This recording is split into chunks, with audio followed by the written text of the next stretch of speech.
Hello everybody and welcome to the United Stand. We're back. Manchester United are back. We're back for Premier League football. We're back for the final 2 months of the season. And Ole Gunnar Solskjaer has no excuses to not pick a team that is better and more pleasing on the eye in these crucial few weeks for Manchester United. Also some transfer updates on Declan Rice and also on Erling Haaland. But we are here for the Manchester United versus Brighton preview. Sunday evening, Manchester United back in Premier League action, and complacency must not creep in. And when I'm talking about complacency, I'm talking about the team and the football we were playing before the international break, and I'm talking about a very significant battle for the Premier League and also the Europa League. And this obviously is a Premier League game of major importance because Brighton aren't actually that bad. I mean, people often talk about Potter, and not Harry Potter, I'm talking about Graham Potter, who is the manager of Brighton. They've won their last two games actually. They beat Southampton and they've beaten Newcastle. They're 6 points away from safety. They will be staying up, and they're doing very, very well at the moment, Brighton. And they will come and play expressive. I mean, look, that might be their downfall, but they will come and play expressive. And we will see two players, one of which I would like us to sign, one of us I don't want us to sign. Ben White, who we've been linked to today, and Basuma, who we haven't been linked to, but I wouldn't mind us signing him. But just very, very quickly, let me just bring you back up to date in relation to what is happening with Manchester United. We're currently second in the league. We've got 57 points. Leicester have got 56. Chelsea have got 51. West Ham 49. But more importantly, I think watch out for Liverpool. 46 points. We're 11 points ahead of them with 9 games to go. We should be okay. We shouldn't be getting caught by Liverpool, and we should get top 4. I don't see 8 points ahead of West Ham. I think we should be okay there. Top 4 should be absolutely fine. 8 points ahead of 5th with 9 games to go. We should be fine, but we can't afford to come out of this international break and slip again. Obviously, just before it, we lost to Leicester in the FA Cup. So very important United bounce back into this game. Before I talk about the transfer news, I just want to talk about that team. Do I think Solskjaer is going to pick that team against Brighton on Sunday? No, I do not. No, I do not think he's going to pick that team. If I'm absolutely honest, I think it's highly unlikely. But I would question why we can't pick that team. I mean, look, the goalkeeper situation I'll talk about in a moment as well, but let's pretend it's De Gea in goal. Why can't it be Bay and Maguire? We know it'll be Lindelof and Maguire, but why can't it be Bay and Maguire at home? Play a bit of a high line. Wan-Bissaka, sure. Why can't it be Fred and Pogba? Pogba's got to play in the middle. I don't see any excuse to put Pogba on the wing anymore. It's got to be Pogba in the middle, playing with Fred. Bruno, Rashford on the left, Van der Beek on the right, Cavani up front. All right, Rashford might not be fit. Put Martial there if you want to, but this team is the team. There's no excuse. We don't need to wait for a summer transfer window. Look, the summer transfer window is going to be huge for Manchester United. We know that. One way or another, hopefully it's going to be a good one. It could be a bad one. Who knows? But let's not pretend that we need a summer transfer window to play good football. Let's not pretend that we need a summer transfer window to start playing well. I think some of our fans are like, well, what do you expect him to do? He's got to wait till the summer. I don't think that team waits till the summer. That team can be played on Sunday. There's nothing wrong with that team. It's far better than the back six we have been playing. Get Pogba in the middle. Get Van der Beek off the right. Get Bruno and Pogba and Van der Beek interchanging. Get Fred to do what he can do. We need to buy a CDM. And get them fullbacks pushing forward and then get Bay and Maguire pushing forward. Let's play more expansive football. Let's give ourselves a bit of momentum going into the summer instead of trying to solve all these major problems that we got. It's high time we let Twanse be given a chance alongside Maguire in the Premier League, says Subbo. I can't see it happening, mate. I really, really can't. But that team is more or less the team that we played against Everton in the Carabao Cup before Christmas. We can pick that team. He can pick that team. Why won't he pick that team? Of course, I fully expect that not to be picked. I think we'll see Lindelof and Maguire. We may see Henderson in goal. I think we'll see McFred. I think we'll see Pogba off the right, or maybe Pogba off the left, Dan James on the right, Bruno and Cavani. I think that's how he'll go. But why can't he pick that team? I don't know. Robert Thompson, I'm not going to read that out. Not interested in reading stuff like that out at all. DJ will start, says Ryan. I think McTominay will start as well. I think it will be Fred and McTominay. I think Pogba will play off the left wing. I think Maguire and Lindelof will play. I think Ollie will keep doing the things that Ollie keeps on doing. Just very quickly on McTominay, he said, now's not the time to panic. This team is evolving. Well, Scott, I expect you to say positive things because you're a Manchester United current player. You can't say anything else. But it is not the time to panic. He's absolutely right. But we're not evolving in the right way, picking you in the midfield with Fred. We're not evolving in the right play with Maguire and Lindelof. We've got to start using the players that we've got to play better football. This is what fans want. We want a bit of momentum. I'm really excited about these next 2 months. Big games coming up. Granada next week to get into the Europa League semi-finals. Big Premier League games to solidify not just top 4. I think we will get top 4. I want second place. And then a big summer. Momentum. There's no way there's no excuse not to pick a big team. And the one thing I will say before I talk about the transfer stuff, well, 2 things actually. The first thing I'll say is, look, that's a bit of a dream team. He won't pick it, but that's a bit of a dream team. But if he's not going to pick that team, please put Paul Pogba in the midfield. Don't put Paul Pogba on the bloody wing. Put him in the bloody midfield, because I can't put up with McFred again. You've got to play Pogba in the midfield. I think McFred will get dominated by Brighton, and I want to see Pogba in the midfield. Hi Mark, it's my birthday and I love the stand, says Jordan. Happy birthday to Jordan. The other thing I want to talk about is the goalkeeping situation. Look, I can only repeat this. I'm not getting drawn into the media bias or whatever bias some people have about Henderson or De Gea. I think the most logical thing Manchester United need to consider is that David De Gea is on £375,000 a week, and selling him is going to be very difficult. It's going to be far more difficult if we drop him and put Henderson in goal now. All season, we've been about this fairness. Oh, you're in the cup and you're in the league. Don't ruin that now, a few weeks out from the transfer window opening. If we can get to the summer with De Gea in the league and Henderson in the cup, you can sell whichever goalkeeper you want, and you can say to any buyer, look, we're only selling them because we've got 2 great goalkeepers. If we suddenly drop De Gea for Henderson and in the summer say De Gea's for sale, you'll get a knock on the door and it'll be like, we want a good price for De Gea. Up yours. He's not even a first team goalkeeper. You've put him on the bench for Henderson. He's crap. We'll give you 5 million. So we've got to box clever. Look, I don't like business side of football. I don't. But sometimes football and business do go hand in hand.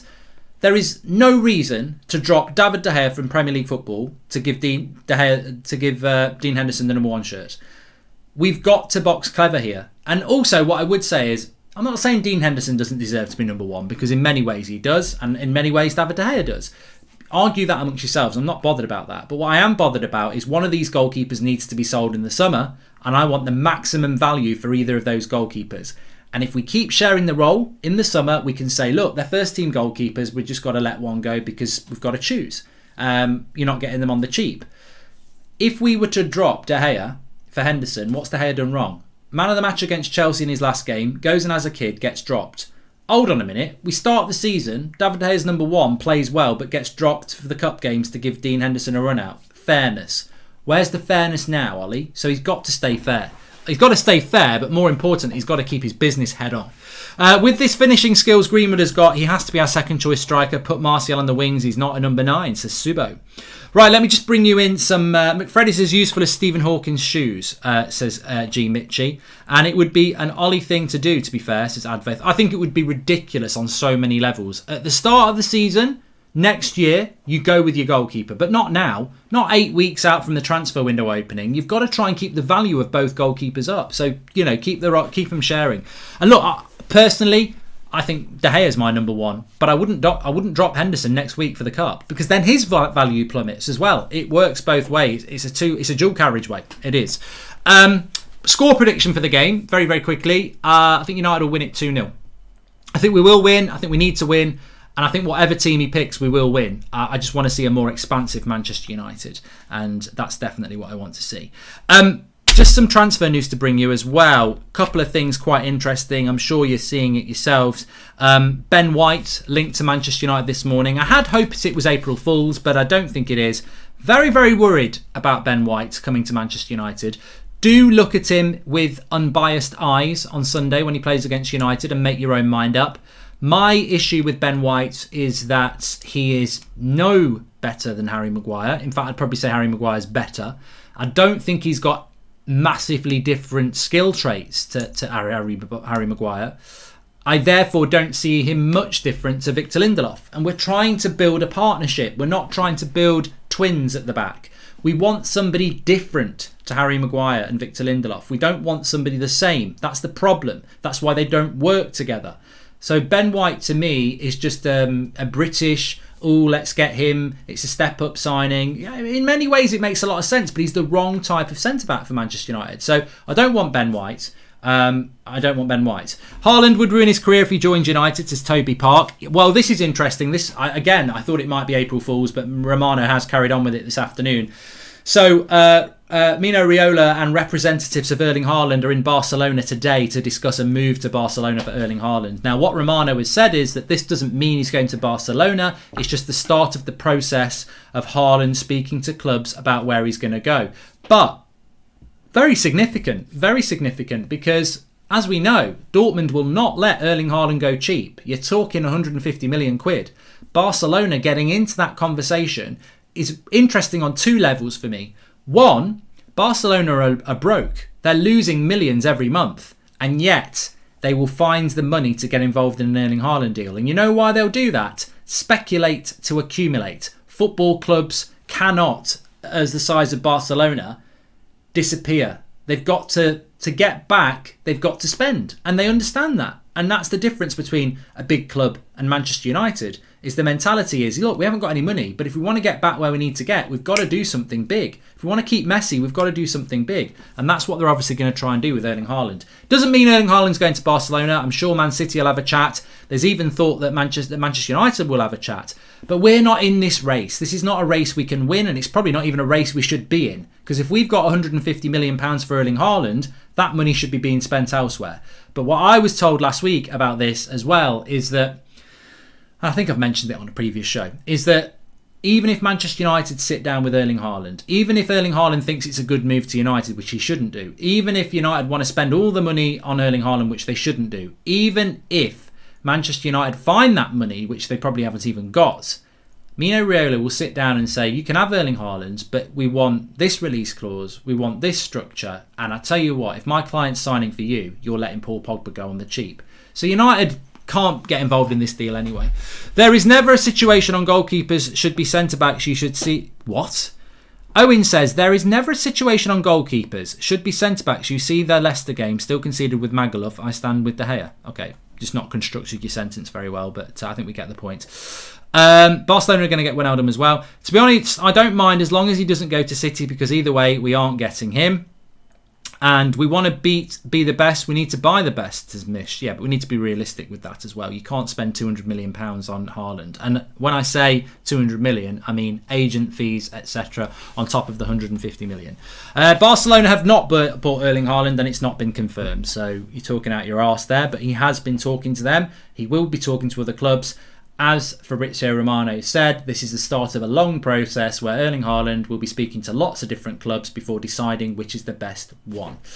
Do you think Ollie has the influence to make superstar signings? Ben White looks like a Woodward signing, says Subo. And thoughts on Pogba for Varane or a different player, says Toby Park. Well, I do think that Pogba will be leaving Manchester United, and what we can do around that, I don't know. Dow says that Barcelona are broke. They are broke. They are broke, but it's amazing how these football clubs can find the money. And you know how they do it. If I'm Manchester United and we're broke, like we've not really got any money, I go to the bank and I say, we're Manchester United. Over the next 15 years, our revenue is going to be this, this, this, this. If we make this signing, our revenue will go up this, this, this, this. Will you give us a loan to make that signing? Yes, we will. Thank you. That's how it's done. Now, I don't know whether that's how Barcelona are going to do it, but that's how you do it. You speculate to accumulate. It's the old salesman, isn't it? You know, you lose your job as a salesman, you get a new job, but they're not going to provide you with a car. So you go down a local dealership, you get yourself a nice car, a nice suit. You get yourself into debt, or you take a loan out to do it, because perception is everything. You can't be a good salesman turning up in a shit suit in a taxi. You know, you turn up in a nice car in a nice suit, and it might cost you money to do that, but you'll make that money back from the success you'll get as a salesman, because it's about perception. And that is how Barcelona and Real Madrid will do it. They won't just sit there going, we're broke, we're finished, we're broke. Barcelona's revenue streams, Real Madrid's revenue streams, speculate to accumulate. Big clubs always find a way to sign big players, says Ben Anderson. But yeah, because they're not bothered about the business side of things. Barcelona don't think, you know what, we've got no money, but in 10 years' time, we'll be turning a profit because we've got a big fan base. They're like, they want to be successful on the pitch. That's what they want to do. Also, they've probably got sponsors who want to back them as well. Brandon Stevens, first moves are really important in big signings. Yes, they are, Santosh. I've always felt, I've got this feeling, that Barcelona would get Haaland. I just did. I didn't rank them as my favourites to get them, but I just felt that they would do something. And as Hunal says, our revenue streams are probably better than both of theirs right now, yet they're going to be the ones to spend big this summer because we're a business. We're a business. That's what we are. Also, another story just to bring in as well. This is coming from the Manchester Evening News, that Manchester United have been big admirers of Declan Rice for 2 years now, going back to the late Mourinho days, and that this is significant because Manchester United don't do any deal unless they've been extensively scouting a player for 12 months. Well, obviously 2 years is longer than 12 months.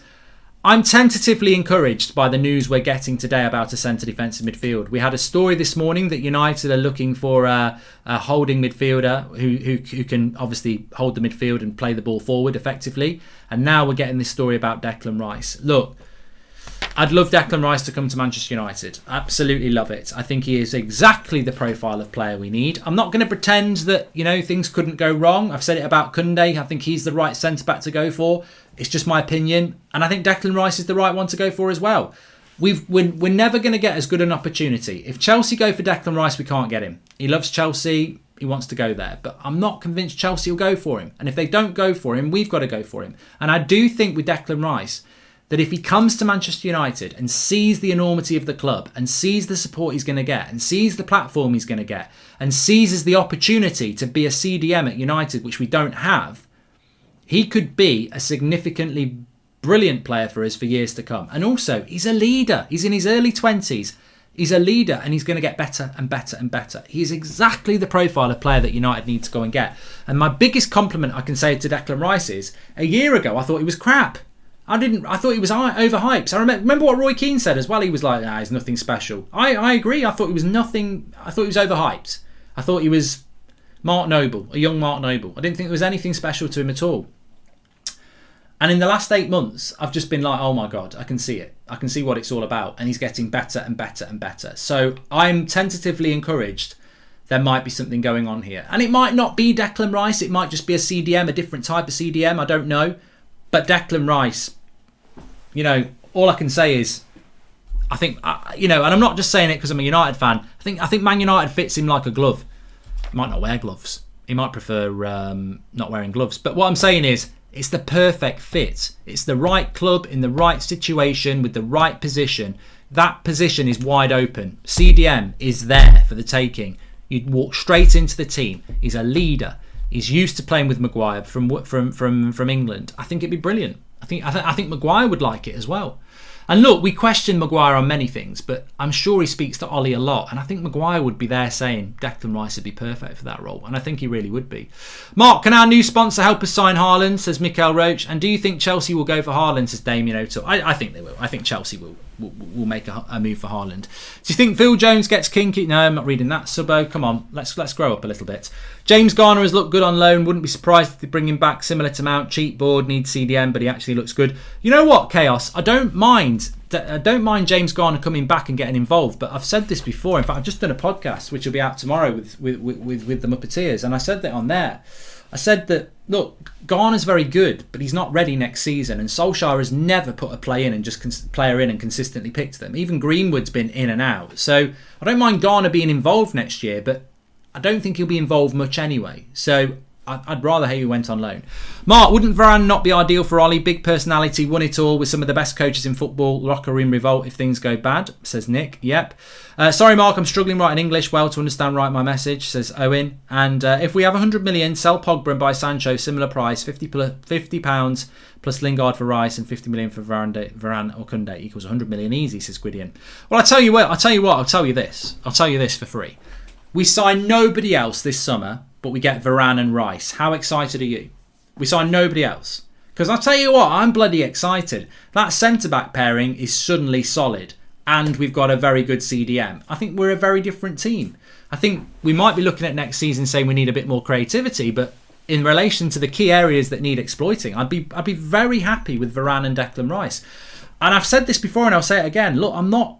I know we need... Look, to be honest, we need 5 signings. Centre-back, CDM, backup right-back, right-winger, striker. We need 5. We need 5, but we're not going to get 5. I accept we're not going to get 5, even though we need 5. I know we're not that club. But if you get me 2 centre-back and a CDM, and they're top quality, I'll wait till next season for the rest. Because I do think that we have got players that can score goals for us next season. I think we'll be a bit lacking, but I think we'll be so much better for those areas. Ollie goes in December and Donny starts in the right wing with a manager like Nagelsmann, says Jeffrey. Who's going to put the ball in the back of the net, says Ben Anderson. Yeah, but you say that, Ben. Last season, Martial, Greenwood and Rashford were our front three and they were on fire. And that was because we had a holding midfielder in Pogba and Bruno. We were a better attacking side. This team has scored a lot of goals this season, despite the fact that, yeah, we probably do need a right winger and a striker. So imagine how many more goals they'll score with a defence playing higher up and a midfielder who can move the ball quicker. If City miss out on Haaland, do you see them going for Kane? Do you see Kane ever leaving Spurs? Says Trishan. I think City are capable of getting Kane or Haaland. I don't think Man United are. Haaland's representatives have arrived with Barcelona. That would convince Messi to stay and end the decline they've been on. Could be their biggest signing, says Daniel Eglinton. Yeah, well, you know what? Barcelona are in talks with Haaland. That is official news, Mark, and everybody's talking about it. But I do feel sorry for those United fans out there, and maybe if some of them are watching, that think that we were in a race for Erling Haaland. We were never in this race. I don't know why we were even put into this race. Because I don't know why it was put out that we were in this race. We were never in this race, and we could never win this race. And we really shouldn't have been in the race anyway, because easily, if you say to me, Erling Haaland or Declan Rice and Varane, I'm sorry, I'm taking Declan Rice and Varane because I want to build a team. I don't want a Galactico team. I want to build a football team. I didn't think we were getting Haaland, Jared. I never said we were getting Haaland, so you're absolutely wrong there. I've been very, very consistent that we're not getting Haaland, so there you go. Koundé is perfect for us. One of his biggest strengths is going forward, which would take a lot off Aaron Wan-Bissaka. Yeah, I like the look of Koundé. For me, I'm very much Koundé or Varane. I am doing Grand Theft Auto today, MKP at 11 o'clock tonight as well, but I'm also doing FIFA after this on That's Football. We missed our chance to get Haaland, says Gershom. I agree. And Mark, Man United by Vidic. Oh no, I don't know what you're on about. Would you rather play McFred with Maguire and Bay, or Maguire and Lindelof with Pogba and Fred? I want to see Pogba in the middle, dear. For the game at the weekend, I think we will win at the weekend regardless of the team he picks, but I think we've had 2 weeks off. A lot of players have had a rest. A lot of players are back fit. What is the excuse on Sunday, with most of the team fit and fresh and ready to go? What is the excuse to pick McFred in the midfield? There isn't one. Absolutely, the most important thing for me is that Paul Pogba plays in the midfield. If he wants to start McTominay, fine. If he wants to start Matic, fine. If he wants to start Fred, fine. Because basically, if one of them plays shit, he can take them off and bring the other one on. But Pogba's got to play in the midfield. We are so much better when we've got somebody in the midfield pivot who can pass the ball forward. And Pogba is the man to do that at the moment. So Pogba in the midfield pivot is the most important thing on Sunday. I'd say it's more important than Luke Shaw and Bruno, because we know they're going to play anyway. But Pogba in the midfield has to be the thing on Sunday. And it's not because it's Brighton, it's because it's the last 2 months of the season and I want Pogba in the midfield.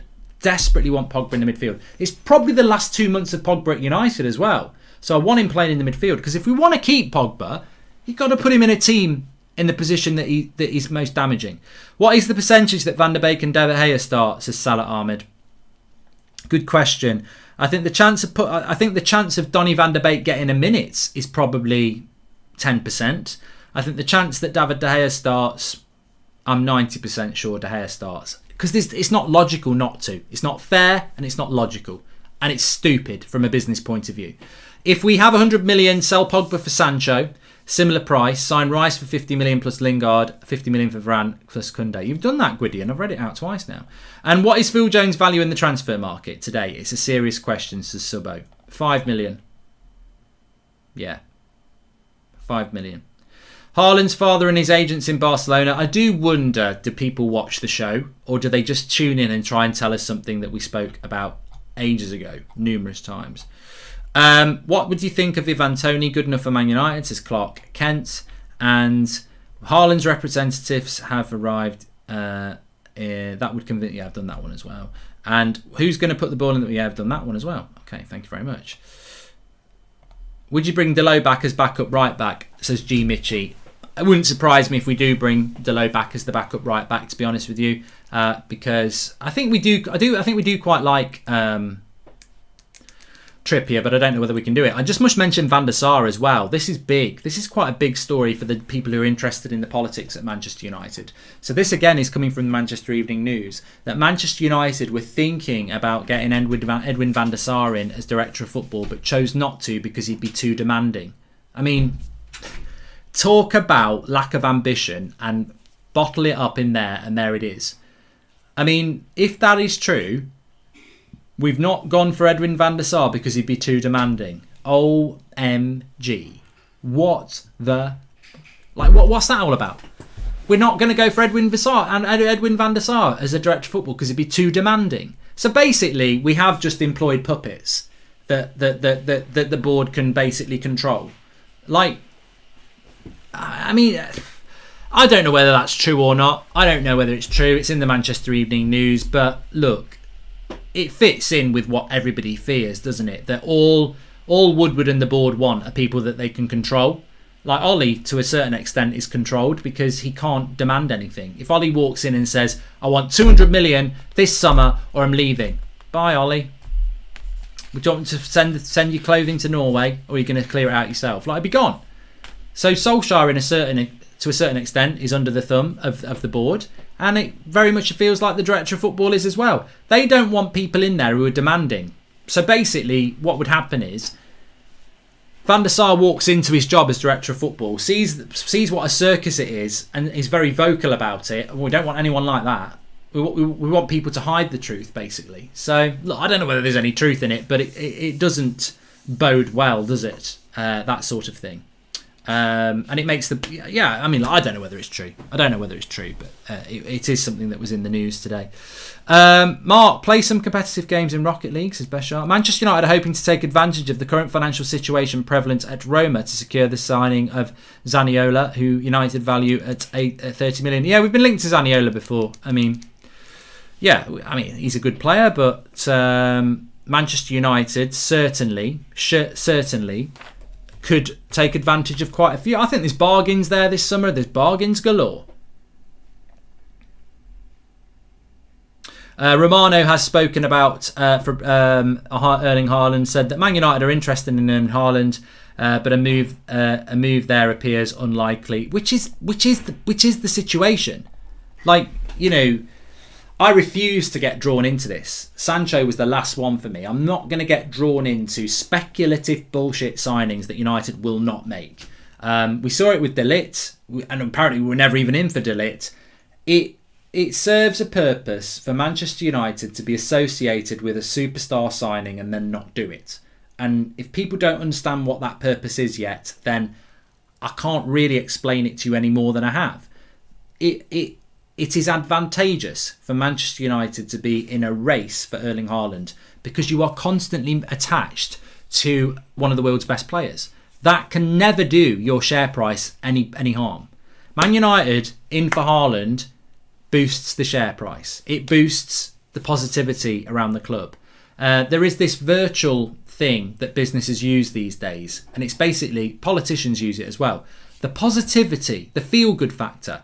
If Man United are in for Erling Haaland, the only time it becomes a negative is when we don't get him. But for the months and weeks, whilst it's undecided where he's going, United get some of that feel-good factor. It's a positivity thing. It's a buzz. We're not going to get him, but being associated with getting him is a positivity thing. What percentage do you believe the following transfers happen this month? Says, I like this, Salah Armour. This is a good question. So he wants me to give a percentage on what the chances of us signing these particular players. Koundé, Varane, Rice, Sancho, Andre Silva, and who are the most likely? So, look, I'm not going to go above 50% on any of them because I don't think we're in a position to be above 50% on any of those players. I think Koundé, there's probably a 50-50 chance at the moment. I think we do really like him, but we're worried about the price. Varane, I'd say there's only about a 10% chance of us getting him. I don't think we'll get him. Declan Rice, 25% chance. Sancho, 25% chance. Andre Silva, I'll probably put it at 30%. So they're all lower than 50% because at the moment we don't really know what United are doing. I'm not convinced they know what they're doing at the moment, but I'd say I'm hopeful about Koundé. You want good football and to give Ollie a contract, says Abdullah. And Declan Rice is on good form. Would be a dream to sign him. Rice and Pogba at the pivot, says Ben Thornton. I've got to say, Paul Pogba's leaving Man United. Absolutely think nailed on he's leaving Manchester United. So I'm not even thinking about next season with Pogba and a new signing now. If it happens, yabba dabba do.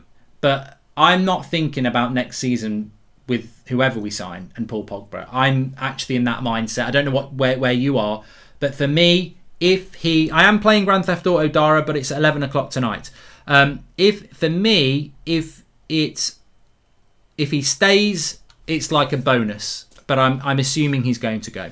Mark, why do some fans expect Ollie to do better than Guardiola, who's meant to be the best and spends $1 billion with more structure? Ollie is a football manager, not a miracle worker. He deserves more, says Michael Vieira. Salish says, I fear Pogba will leave and we won't sign anyone. And would you prefer Bay and Maguire with McFred or Magaluf? I've done that one. Pogba will go back to Juventus or PSG, says James Harden. And Pogba 100% is not signing a new contract, says Amistan. I mean, yeah, Pogba could be here next year and run his contract down. I desperately don't want that to happen anyway. Do you see Van der Beek like signing this summer? Not Ollie Choice's player? Yeah, I think it's very, very likely. King says, I think Pogba will stay. Well, look, that's great. You hang on to that thought because you might be right. But in my mind, it's a coping mechanism. I'm assuming he won't be here next year because I think everything points to the fact that he won't be. So if he is here next year, great. But I don't think he will be here next year because he doesn't want to be here. He doesn't want to be here. Can Koundé play with Bay or Twansebi? Yes, Salah. Is it time to start putting Van der Beek into the team now that Pogba is going to go? No, Santiago, absolutely not. Pogba is such an important player for Manchester United. Even if he's here for 2 months, you've got to play him. We want to win the Europa League. We want to get second in the league. You pick Paul Pogba, You pick Paul Pogba. It's like, it's a very extreme thing I'm going to say here. But if you're, if your favourite pet has been given 2 months to live, do you stop taking it for a walk and stroking it because it's not going to be here next season? You don't. You spend more time with it. And look, maybe Paul Pogba's career at Manchester United is going to die. Maybe it's over. Maybe he's going to go and live somewhere else. But the reality is I'm not going to kick him out of the team because he's going to leave in the summer. I'm going to use it. I'm going to enjoy him while he's got it. Enjoy it while it lasts, Anand. Exactly. Enjoy it while it lasts. And look, Paul Pogba is one of our most significant players. I'll always hold my hands up and say over the 4 years he's been here, it's been inconsistent, but there's been mitigating circumstances for that. I think at times he's been unsettled, at times he's been unhappy, at times he's played with crap players, at times he's played in crap positions, but there's no doubt he's one of our best players. And this is why against Brighton, Pogba's got to play in the midfield for me. And I'd love to see that team. I just want to ask actually, do you like that team? Is that the team you would like to see, or would you actually make any changes to that team? Would you rather not have Van der Beek start? Would you rather not have Cavani in the team, or is that the team we should be picking? Let me know what you think. Why is Martial not starting? Says Shay. Because I think if everybody's fit, that's our best 11. Martial probably will do. A lot of people like it. A lot of people do like it. Although PT says I'd put Pogba on the left side, so you want to play McFred? Well done. Really don't want Pogba to stay. If he wants to leave, better for him to leave in that case. It's Pranshu. That team is perfect, says Mass. McTominay instead of Fred, says Senate. I don't really care who plays. I prefer Fred next to Pogba because I think they work better together. But if you want to play McTominay, fine. If you play shit, you bring Fred on. Matic for Fred, says Loke. Same thing. If you want to play Matic, that's fine. The most important thing is that Pogba plays there. No, Greenwood after rest in international break, Mark. Well, I don't know whether Greenwood's fit. But I just want to see Van der Beek, Pogba and Bruno in the same team, close together. And I think we know down the left-hand side that Luke Shaw and Rashford work really well. We know the left-hand side is fine. The right-hand side is dead. There's nothing going on down the right-hand side. Whether it's Dan James and Wan-Bissaka or Greenwood and Wan-Bissaka, it doesn't work. So how's about Van der Beek, Pogba and Bruno? That down the right-hand side, interchanging. I think it would work really, really well. I'd love to see it. Chances of Magaluf and McFred starting, says Salah Ahmed, 90% sure. I promise you, Mark, we need Matic, Mata and Dan James, says Ricky. And Dream to have Pogba at Chelsea. What a player, says Ebong. And look, Paul Pogba in the right team is a fantastic player. We've seen that at United on occasions.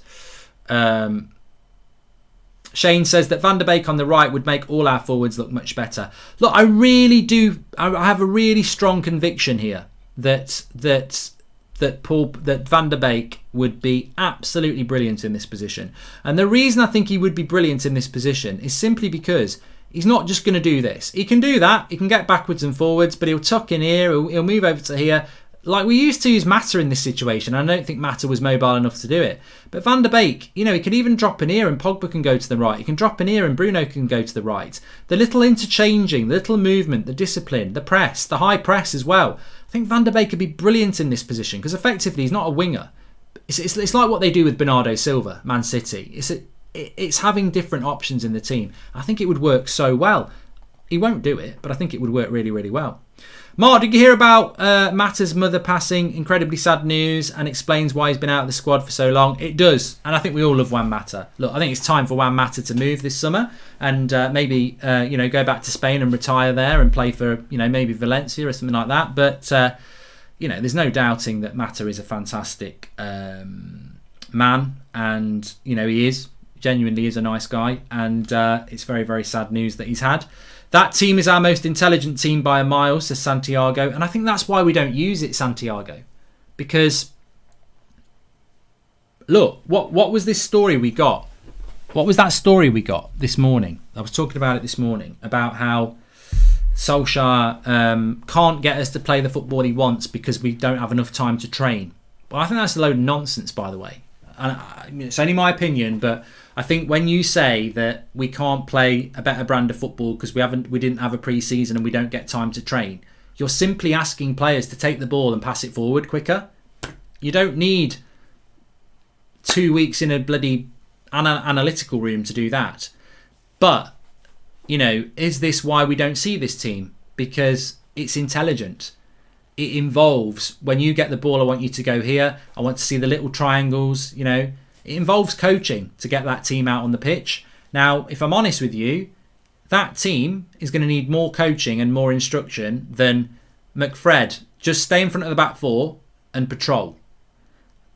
Front four, when you get the ball, we'll try and make some magic happen. It's easier to put McFred and Magaluf in a back six and just go out and do a simple job than it is to pick a team like that and say, I want you on the halfway line. I want the fullbacks getting forward. When he's forward, I want you to move here. It takes more, and maybe that's why we don't do it. Does Ollie see Van der Beek just as a number 10, so doesn't play him there? Says Salah Ahmed. There is a genuine belief. Van der Beek has an excellent football IQ, and it is evident, says Hassan. There is a genuine rumour around Manchester United that has been circulating between the media and certain fans that Ole Gunnar Solskjaer thinks that Van der Beek is a replacement for a backup for Bruno, and that's all he is, which is ridiculous because he's way more than that. But that has been borne out quite a few times. That's why he doesn't play. Here's an interesting statement coming out from Fabrizio Romano. Borussia Dortmund, Michael Zorg, sporting director, confirms the meeting with Mino Raiola. Yes, yesterday I spoke to Raiola. We've made our intentions very clear. Borussia want to keep Haaland one season more, and they won't sell him for anything less than 150 million euros, which I think is quite cheap. I think that's quite cheap.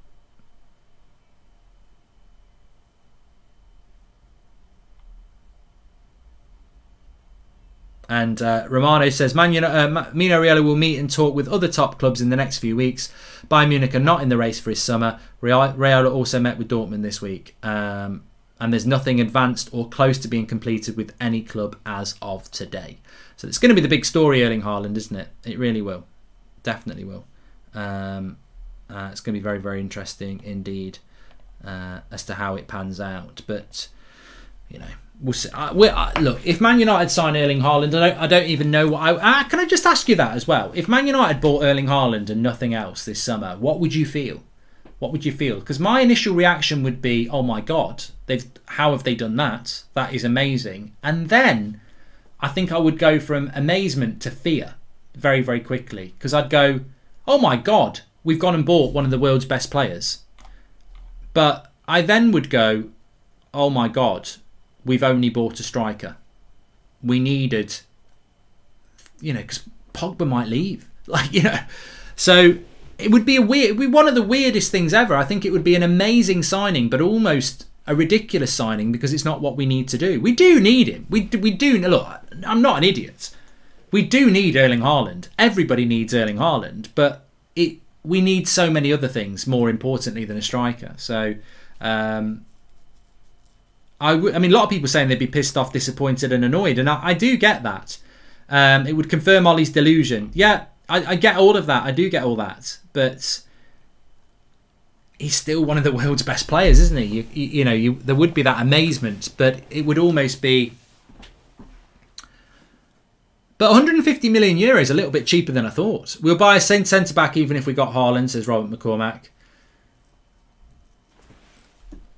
And I think Pranshu's right. He says, to be very honest, I'd be over the moon. I would be lying to say anything else. Well, look, I'm mocking United anyway. I'm saying you can't do the deal. Hopefully Ed Woodward's got the clip and he's going, I'll tell you what, we'll sort that goal bridge out. Wait and see how stupid he's going to look when Erling Haaland signs. And then when we do sign, they'll go, ha, the joke's on you because I was mocking you and now you've bought him. So look, I would never not want us to sign Erling Haaland. He's fantastic. But I just think £150 million could be spent a lot better. And look, I've said this before. I'm not expecting a very good transfer window for Man United. If we get one, every signing we make that's good, I'll be there live going, you know what, well done. I applaud the club. I've always done that. I thought the summer when we bought Pogba and Zlatan and Mkhitaryan and Bailly, I loved it. It was absolutely fantastic. I just don't believe we will do that. Do you think United's plan is to sign superstars to convince Pogba to stay, says Axel? That's probably one of the most interesting things I've read in a while. It's highly unlikely. How do you keep Paul Pogba at Manchester United? You buy Erling Haaland, you buy a top-class centre-back, and you buy a top-class CDM. Imagine that. My face is smiling, and even though I know it's stupid. Not my face. I'm literally smiling at that. Imagine if United went and did a madness, and that to keep Paul Pogba, they went, why are you leaving, Paul? We're going to win the Champions League and the Premier League. We've got Erling Haaland, we've got Bruno here already, Rashford obviously, Luke Shaw. We've got the fundamentals anyway. We're buying a top-class centre-back, a top-class CDM and Haaland. Sign the deal. Imagine that. I'd love it. But it is delusion. Of course it's delusion. It's not going to happen. But if you wanted to keep Paul Pogba at the club, that's how you would do it. What about signing a false nine to bring Rashford, Bruno and Greenwood into the attack more, offers more creativity and gives another passing option, says JK. Good idea. And show in progress, Mark. Ambition by showing and giving him transfers. Add faith. And the warning sign is, if Pogba leaves this summer, Bruno's gone next summer. I really do believe that. I think Bruno will go, where's your ambition? I'm off. And we've got to do it. So why not do it now? Look, I'm live in 10 minutes on That's Football playing FIFA, so if you want to carry on the conversation, you can join me there. We've got the 8 o'clock show tonight as standard. Please smash a like on the video and make sure you subscribe. Really enjoyed the chat there. Love it. And football's back as well. We did the preview bit at the start, which was great. So thanks everyone for watching. I'll see you on That's Football for FIFA if you're going to join me there in 10 minutes. The live chat's already open. Stay safe, take care, and I'll see you in a bit.